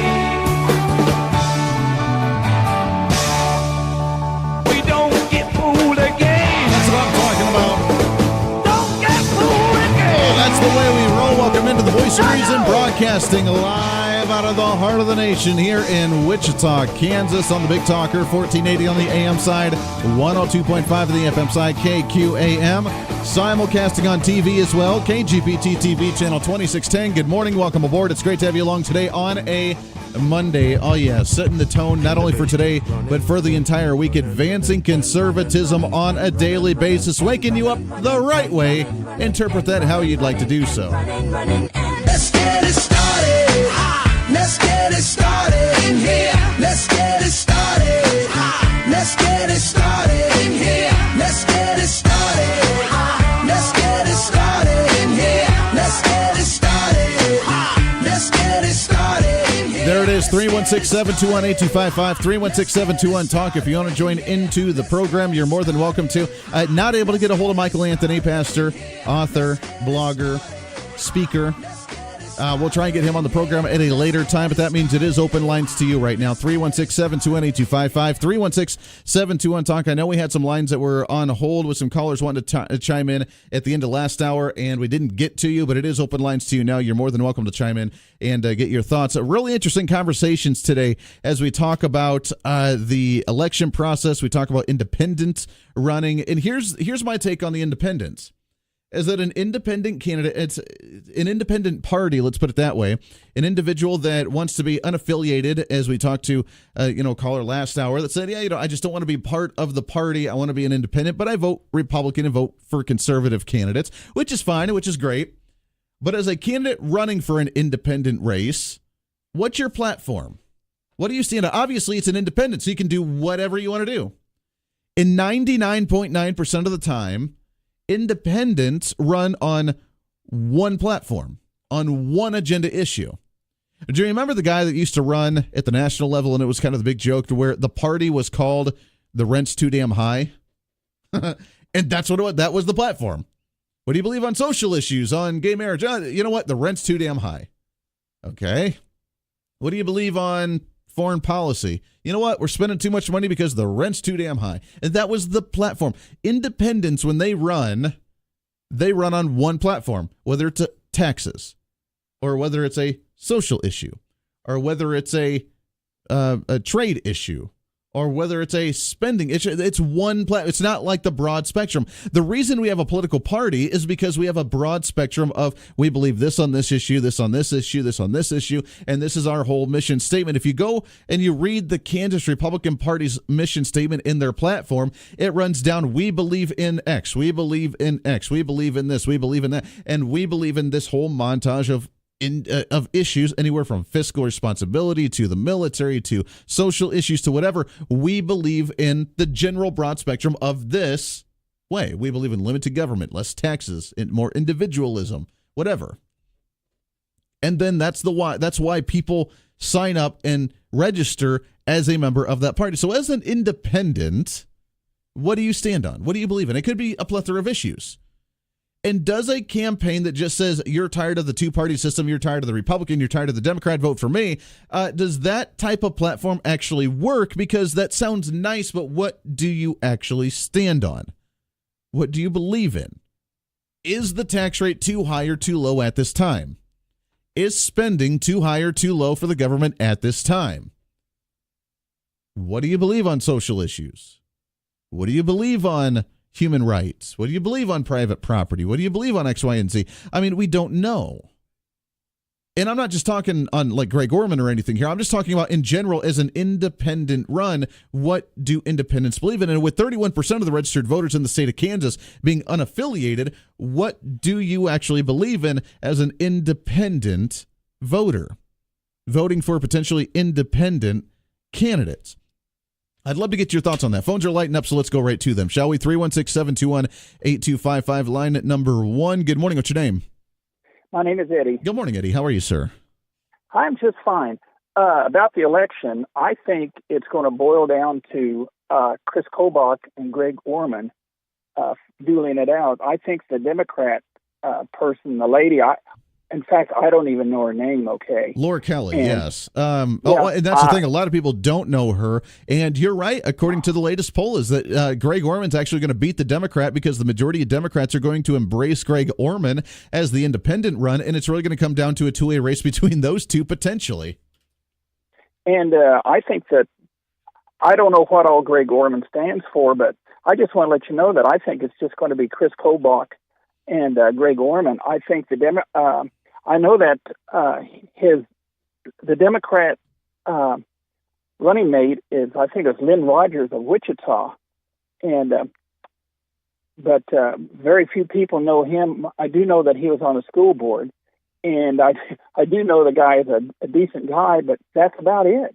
Sure. You know. Sure. Well, and I mean, The Democrats, I mean, obviously not going to go away. I mean, she's supported by Kathleen Sebelius, who really sunk a lot of money and investment into Laura Kelly. So it's the establishment Democrat Party that's really hyped up this candidate with Laura Kelly. But again, I mean, with the name recognition, now obviously things will change over the next 2 to 3 months going into the general election to where she may make a name for herself. But I don't know whether she'll be able to pull it off or not. I mean, she did get 53% of the vote in the primary from the Democrats, even more so than Carl Brewer, who didn't have a whole lot of name recognition outside of Wichita. Josh Schwati, who, from what I had heard with my social media trends on the Democrats that I follow on Facebook, they were all in for Josh Schwati, thinking he had the best chance because he was more of a moderate type of candidate. But I mean, she did very well with the Democrats. Here's the thing. There are more unaffiliated registered voters in Kansas than there are Democrats. So even though she may have got the majority within the Democrat base of the state of Kansas, there are very few Democrats that are actually in the state compared to unaffiliated voters and to Republicans, meaning that she's going to have to win over just about all of the unaffiliated voters, or a large portion of them. She's going to have to win over a lot of the quote-unquote moderate Republicans who will despise Jeff Collier if he's the candidate, or despise Chris Kobach if he's the candidate, and then try to fend off a more left-leaning, progressive, independent candidate that has a lot more name recognition, a lot more money, and he's got a lot of momentum going in his favor. So you're right. I mean, he could potentially pull off more of support than even the Democrat candidate can. Well, in my opinion, I know that he will because you I've watched both of them on television, and Greg Orman, he comes across as a man that knows what he's talking about, and the whole 9 yards. So it's going to be Chris Kobach and Greg Orman, and the Democrats. It's going to be a lost cause for them. But, well, and by that trend, we will definitely change the trend that we've seen decade over decade over decade, with every 8 years going Republican Democrat in the state of Kansas. Look, an independent's not going to win, a libertarian's not going to win. So Greg Orman, he may take some votes from the Democrat, but he's not going to be able to have enough to win the overall vote, because the majority of Republicans will rally behind the Republican candidate, and then the few that don't will go towards a libertarian candidate, which will pull some votes from there, while the Democrats will be divided. But I mean, the libertarian's going to get maybe 2-3% of the vote. The independent, the Democrat, may split 50-50 or may go 60-40, something like that, but they may have a huge split. So you're right. I mean, as of right now, with the way the breeze is going, is that it looks very favorable for a Republican candidate, and you're saying Chris Kobach. Absolutely. Andy, there's one thing, maybe you know this or not. There is not an official state-sanctioned independent party, is there? Not that I'm aware of. Now, you can technically create any type of independent party that you want to. And nationwide, I don't know if you're aware of this, nationwide, there are over 280 different third-party parties in the country. And it could be anywhere from an independent to a Constitution party to a Green party to a Socialist party to a whatever party. But in Kansas, as far as I'm aware, the two main parties are obviously Republican, Democrat, and then you can kind of create libertarian or independent. But I don't think there's a statewide blanket independent party in the state. I know that when you go down, I know the registered voters, you have Democrats, you have a Republican, and then you have unaffiliated. Mm-hmm. And unaffiliated is not a legal party. It's just you're unaffiliated. You're just open, and you can call yourself whatever you want to. You're right. And as of right now, the last that I had heard, that there were at least 3 different independent candidates that were looking to run in the general election. Now, whether the other 2 got enough petition signatures to get on the ballot or not, I don't know. I know Greg Orman at least did, and the Democrats are actually trying to pull some of his signatures because he had gotten some felons to sign up on his petition to be on there. Even if they do remove them, I don't think it's enough to get him off the ballot, but I don't know whether the other 2 independent candidates actually got enough or not to get on that ballot. So we'll see what happens with that race too. Maybe this lady, maybe she'll get old Hillary Clinton to come and her side show, or who's this crazy lady out there in California that the Democrats are turning against? She's the head of the Democratic Party. The lady. Sure, yeah. Yeah, well, We'll bring her here. Yeah, sure. Maybe they can even bring Alexandria to come in and support that one, too. I mean, who knows? Alexandria Ocasio-Cortez, I mean, she might be able to come in and make some kind of political gaffe and, get some support that way, too. Then she could rally for, James Thompson, and she could campaign for the candidate for the Democrats and, just be able to change this state blue because that's their movement. And, boy, I tell you what, by golly, it's going to happen, right? Yeah, appreciate the call very much, Eddie. 316-721-8255. Let's go back to the phones line number 2. Good morning. What's your name? Good morning, Andy. This is Ron. Ron, good morning, sir. How are you? I'm doing great. Good. On this caller that called in that's an independent, Mm-hmm. I work hard in the primary for people because I believe in what they stand for. Sure. So when I get to the primary election, and the law says that an independent all of a sudden can inject themselves into this race, the primary race, when they didn't give a damn to start with about anything other than their issue, okay, it really frosts my butt. It really does. And I think that we need to get the law changed to where that if you're unaffiliated and you don't want to, then wait till the general election. Sure. Then you can vote.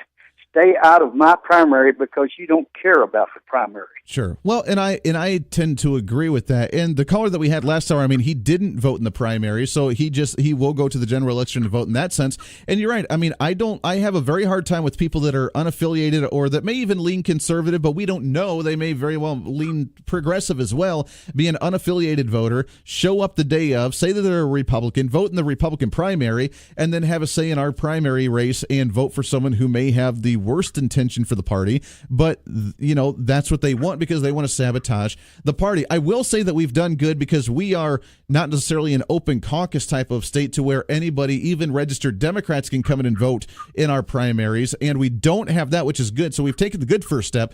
Now I'm with you. We need to take the second step and say that the registration, whatever it was, 3-4 months out from the race, you need to be finalized and registered. And if you're registered as that party, all the power to you. Go and vote in the primary. If not, then you're not going to have a say in the primary. And we really need to follow that very closely. Well, it's not so bad because generally they do not have that problem in the Democratic Party. They generally have one candidate, and that's it. Sure. So they can sabotage an election they know will be close, right, or think it's close in the Republican Party by being unaffiliated, and then turn around and in September they can go back to be whatever they want to again.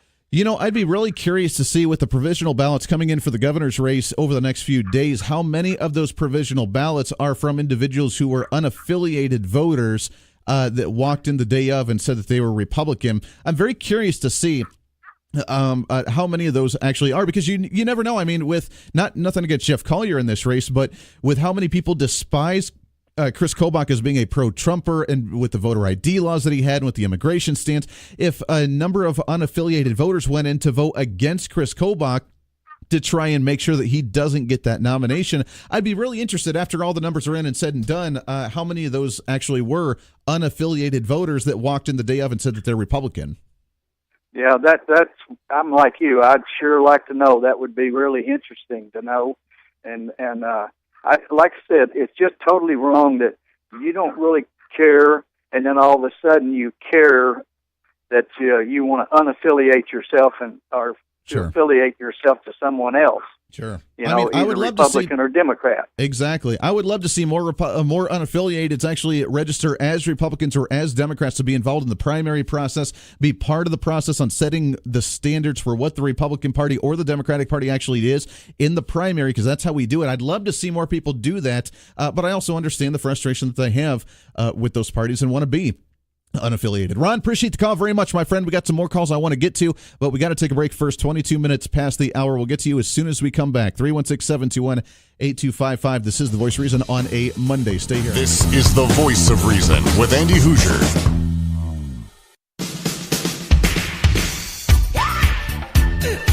28 minutes past the hour. We got bottom of the hour news in about 2 minutes here, but let's go back to the phones. I do find it ironic if you listen to that Dennis Miller, the Miller Minute that we started up here on KQAM about, he's talking about the mail-in ballots and provisional ballots going into the last minute deals, and shockingly, some just sporadically pop up. Kind of interesting conversation. We'll touch on that in a minute, but we got about a minute and a half before the bottom. Let's sneak in a phone call here, shall we? Good morning. What's your name? Hey, it's John the Libertarian. John the Libertarian. What's happening, my friend?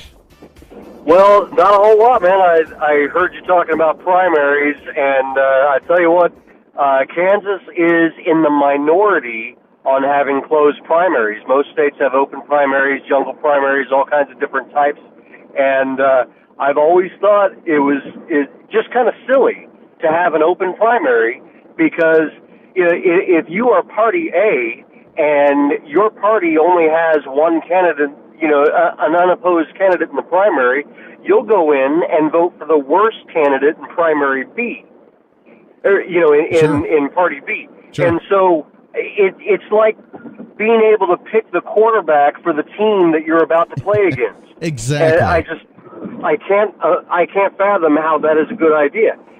Libertarians, we have a convention system. There are some that have wanted to switch to a primary, but the majority of us want to keep it as a convention because in a primary, you air your dirty laundry. Exactly. You've got the Republicans are going to... I tell you what, hang on the line. Don't go anywhere. I want to continue this when we come back after the bottom of the hour break, because talking about not only the primaries but even into the general as being the Libertarian from that side, very interesting conversation. So stay on the line. Don't go anywhere. We'll continue with you when we come back. Also, open lines to you at 316-721-8255. This is The Voice of Reason on a Monday morning. Stay here.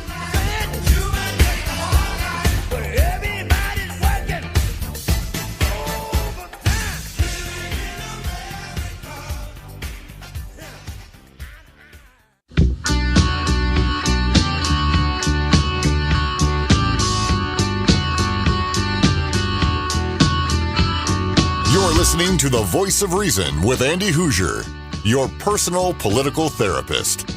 Give him a call at 721-TALK. That's really what I am. I sit back here, I smoke my pipe, I have my sweater vest on, we listen to some very calming music. The calming music part, at least. And just let you vent. Welcome back into The Voice. It's so funny. I actually had this song stuck in my head when I woke up this morning. I don't know why. It's been a long time since I've actually heard it, but it's a great one. Welcome in, 316-721-8255, 316-721-TALK. John the Libertarian still hanging out with us here for a minute as you kind of observe the primary process. And as you mentioned, kind of the Libertarian Party doing things a little bit differently than the Republicans and the Democrats in the state of Kansas. And as you mentioned, I do like how you do that because I don't like people having a say in our party's primary on what we want as a party, because other people who don't like the party want a bad candidate to be in for them to have an easier chance of actually winning. Do you think that potentially could have happened with the 31% of registered voters in Kansas being unaffiliated, maybe coming in and voting for in the Republican race and voting for one candidate or another for the governors?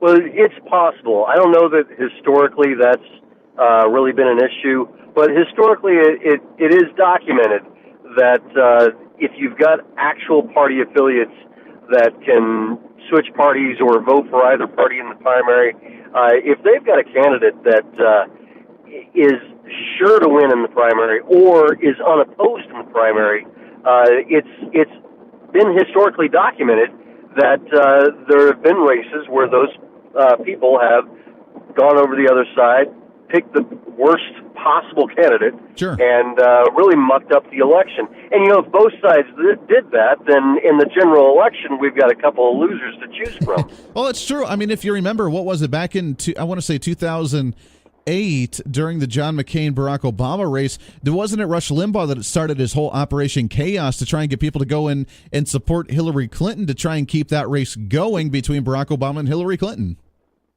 Yeah, absolutely. There were actual websites, not just Rush Limbaugh, but dedicated to, if you're in a red state, vote for such and such candidate in the Democratic primary. If you're in a blue state, vote for such and such. And they called it vote swapping, I believe. Sure. It was an agreement with the other party that you would get in there and do that. And it's kind of a mess. As I alluded to earlier, the Libertarian Party, there are some within the party that have wanted to switch to a primary. The advantages being, in a primary, you get everybody in the whole state that wants to vote can go out and vote. With a convention, we have it in Wichita or Lawrence or Kansas City, and not everybody can make it. Right. And so it's a little bit more of a pain in the neck to get there and have your voice heard. But you don't have your dirty laundry aired. So the Republicans, not so much in this race. Collier and Kobach really haven't beat each other up too much, but it has happened in other races where in primary, those candidates really tear each other up, and it makes it real easy for the opposing party in the general because they can just dredge up all the negative press from the primary. Sure. And I think that's a good thing and a bad thing to some degree. And you're right. I mean, it hasn't been too vicious. It's actually been almost more brutal between the two after the vote as we're waiting for the final ones to come in here with them going after each other and showing the distrust they have in each other than it was actually during the primary process, which I find a little sad because by this point, the game's over when it comes to fighting and bickering amongst one another. Let's actually just move forward together. But, I like the primary process in the sense of digging up that old stuff because, when we have the differences in ideas, when we try and find the best candidate, whether it is based on character, whether it's based on platform, I like that stuff coming out in the primary. And I've always said that I always like the boxing match in primaries because we do dig up each other's dirt, but we do it within our own party because it's one of those, the family yells the loudest at each other against one another. But as soon as the neighbor starts at it, then it's not only the family, but it's the second cousins twice removed that show up and defend you as well. Because it only happens within our family. And you know what? Let's get the dirt out. Let's talk about the different ideas. Let's show the differences of ideas with under the umbrella of Republicanism or Democrats or whatever. Let's bring it out in the open because then it takes the arson away from the Democrats because it's already been out in the open. It's already been the scandal or it's already been the personal character attacks or whatever. It's already out there. What does the Democrat or the opposition have left when we go into a general election? I kind of like that to some degree. Yeah, sure. Sure, but it also, who's to say that the Democrat or, the other party would have found that dirt? Who's to say that that would have been exposed? And, when Reagan put out the old standard of, Republicans shouldn't attack each other because it gives fodder for the Democrats. That is true. That is true. Being the Libertarian, I know that you've been... Obviously, I'm assuming you're supporting the Libertarian candidate, but Jeff Collier or Chris Kobach, whichever one gets the nominee, does that entice you in any way, shape, or form to go and support the Republican candidate in the general, depending on which one gets it? Not yet. I'm curious to see what they say. I said last week that the Libertarian candidate this time is somebody that I really do like. He's very, very small government and anti-tax, pro-business. And he's also anti-prohibition. And the Republican candidates, I just haven't heard enough of them to convince me. But we'll see. We'll see. I really like to support a winner, but I won't compromise my beliefs in my vote. Well, and that was the next question was, do you think the Libertarian candidate has a chance of winning? Absolutely not. I'll just be honest. Sure. He's going to get, if he's successful, he's going to get 5% of the vote. Sure. That's really been the aim for the Libertarian Party for a long time. There's certain things that happen when you hit the 5% margin. Sure. And so that's kind of a big deal. But no, he doesn't have a lot of chance to win, but he does have a chance to get the voice out and maybe change some voters' minds. I know I've heard you talk about, voting third party or voting independent or kind of throwing away your vote, and I just disagree with you on that. I don't think that any vote you have is thrown away because it's your voice. It is if you vote for somebody that's not going to win and you know they're not going to win, you're doing it out of protest because you don't like the two major candidates. And historically, that has actually made a difference. Even in your home state of Colorado, that made a huge difference. The Libertarians taking out a Republican candidate. I'm not sure if you remember some of that. Exactly. Or not. And that's why it's always, and I get it, and I completely respect it. I've just never understood it, because if it is a close margin, let's say it goes down to, Laura Kelly and Chris Kobach, and it's in a 2-3% margin. I mean, they're slightly pulling it out. But I mean, historically, we switched parties, so the Democrat has a better chance of winning this year. It goes in within 2 to 3%. The Libertarian gets 2 or 3% of that vote and could set the Democrat to win that victory. I mean, isn't there just a little bit of that tinge in the back that said, well, I didn't care for Chris Kobach, or I didn't care for Jeff Collier because they weren't as conservative, weren't as small government as I would have liked. But the alternative is now we have a Democrat that's a strong progressive that is 10 times worse ideologically. So now we've actually gone against our agenda because now someone in is even more extreme of what I dislike than one that I marginally dislike. I mean, to me, that's almost hurting the cause more than helping the cause, isn't it? Right. Well, it can also serve as a wake-up call. Voting for the lesser of two evils is still voting for evil. And I alluded to in Colorado, it happened. I don't know if you remember, but it was while you were in Colorado, before pot was legalized out there. There was a Republican candidate. I can't remember his name. I should have studied up before making the call. But he was in an 80% red district, and nobody expected him to lose. He was basically bulletproof, but he was the biggest establishment voice against legalization or for prohibition. And in his race, there was a Libertarian candidate that espoused all the same small government, anti-tax issues, but was pro-legalization, and the state of Colorado was going that direction. And so that Libertarian cost the Republican his seat. The Democrat won that seat in an 80% red district. A district that had, I don't know, maybe never gone Democrat. I don't know the demographics on that. But in the next election, it was such a wake-up call that you had a plethora of Republican candidates that came out that were pro-legalization. And, the rest is history. Now you've got Colorado gone the way it has. And so, I don't want to get into the debate on the whole legalization issue. Sure. My point was that the third party can affect, even if he doesn't win, he can affect not just that election, but future elections as well. It's a vote for change. It is a vote for making things happen that you don't believe that the two major candidates can do. And, if it gets a Democrat in there or somebody that you diametrically oppose in there, well, hopefully they can't do enough damage in that one term that can't be, overturned. But you make a statement, and in the future, hopefully it's enough of a wake-up call that other candidates in the future will learn from it. Well, it's an interesting way to do it for sure. John, the Libertarian, always appreciate the phone call, my friend, very much so. And I get it. I mean, we want the change in a lot of different ways. It is a wake-up call for a change in that sense.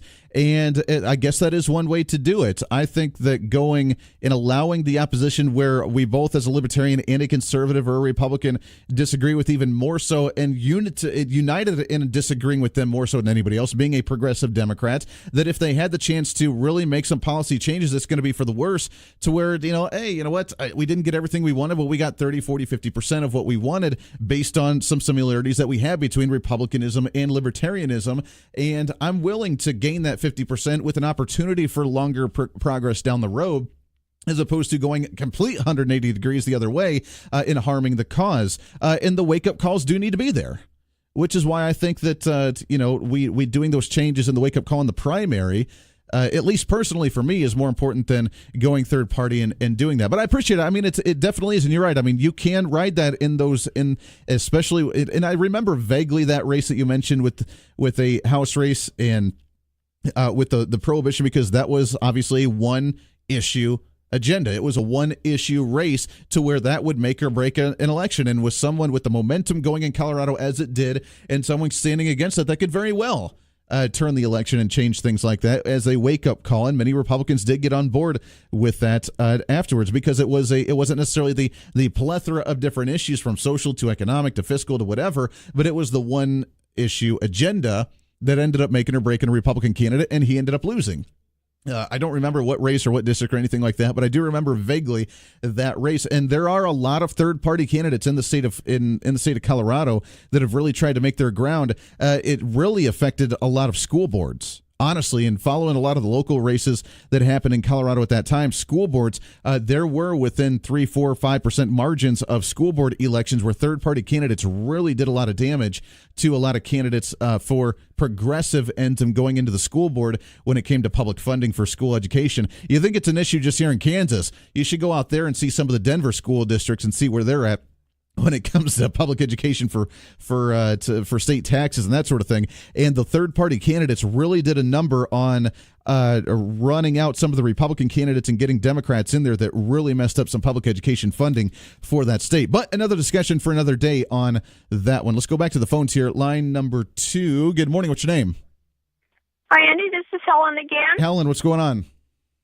Well, you had a guest that was supposed to be on there about kind of like connecting what's religion with politics, what's going on today. Yes.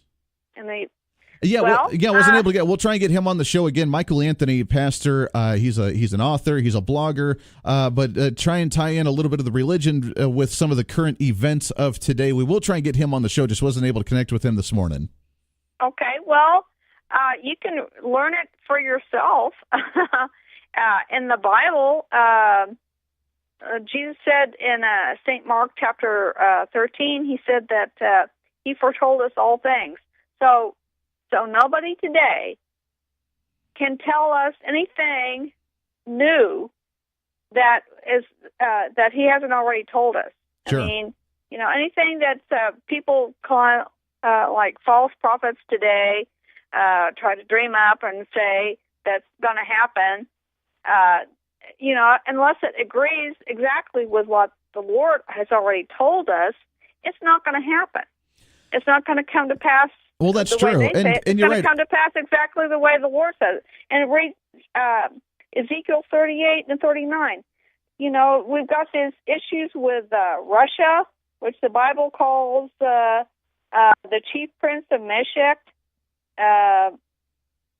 and with Persia, which is today is called Iran, and Ethiopia, Libya, and Gomer, and Togarmah. Sure. That's Turkey. So who are we having trouble with today?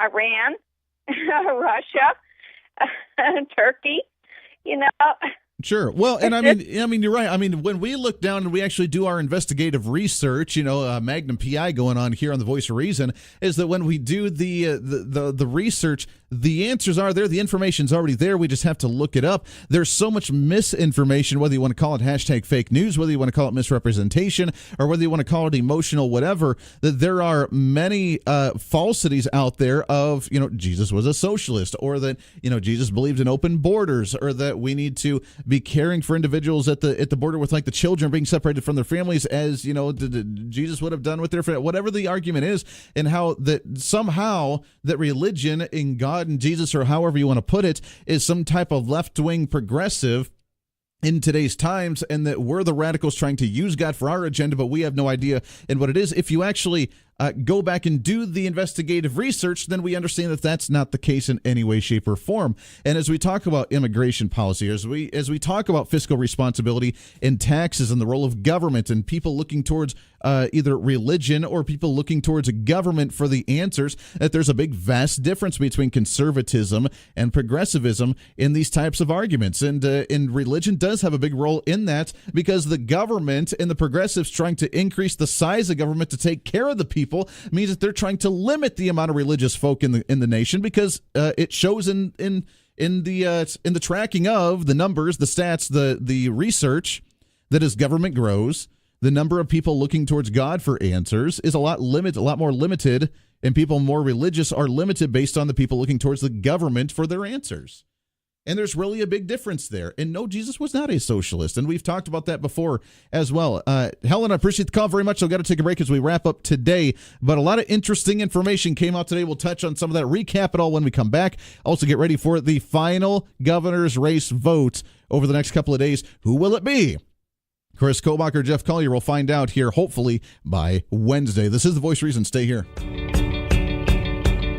You're listening to The Voice of Reason with Andy Hoosier.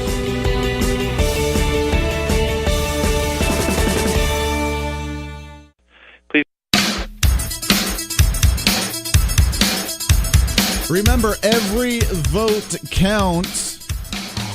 Over 311,000 people voted for the Republican governor's race within 200 vote margin right now. Also, if you remember the House race up in Hutchinson, Paul Wagner and Stephen Becker, the incumbent Stephen Becker with the conservative Paul Wagner, ended on Tuesday night last week with a one-vote margin. Mail-in ballots now show him up 5 votes. Provisional ballots still yet to come. Every vote counts. Again, if you want to see the process of how they count the provisional ballots to make sure it's done fairly and equally, show up at the Old Courthouse today, 10 a.m. this morning, as the Sedgwick County Commissioners and everybody will be there going through that process. Watch it, see it, let's understand it, and let's see what the final votes come out to be in a couple of days. This is The Voice of Reason. Everybody have a great Monday.